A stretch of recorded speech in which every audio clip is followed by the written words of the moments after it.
Catch the rising stars, catch the rising stars. The Mets are all the world to see. The Mets are party, you and me. Catch the rising stars, catch them all on Channel 9. That was the 1985 Mets jingle that they would play before every game on Channel 9 and during commercials that year for promos for Mets games. I sing that because it was 35 years ago today, April 12th, 1985, at the age of 9, that I went to my very first Mets game. I went with my father and Pinky Brain's dad, Abraham's dad. At the time, Abraham was just what was he? Abraham was 2 years old at the time.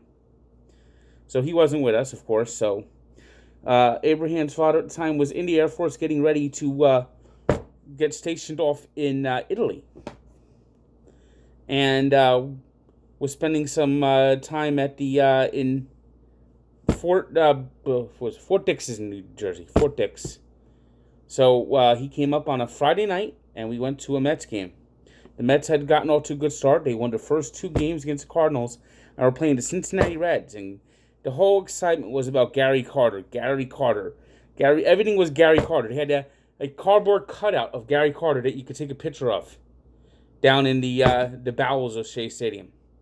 And I remember going to Shea Stadium. We got to the stadium, and we took the train. It was the first time. It's actually the first time I was on a New York City subway, if you believe it or not. Was on this date as well. I never been on the subway. So we take out the 7 train. We watched the Mets. And it was a fantastic game. Now, I had previously gone to a Red Sox game, but I was more fascinated with people climbing the wall to get foul balls and home runs that were hit over the Green Monster. I was sitting in center field. This time we were sitting like on the, if I remember right, we were on the between the home plate and first base at Shea Stadium. Sort of like in one of the middle decks, like this, like the actually, were we in the upper deck? Yeah, we were in the upper deck, but we weren't too high up in the upper deck. So we were sitting there, and of course, Gary Carter added to the excitement. He hit a home run, and that was the only run of the game. Now, the Mets were playing the Reds, and Pete Rose actually had 2 hits in the game. I thought he had 3, but I looked at the box score today, and he only had 2.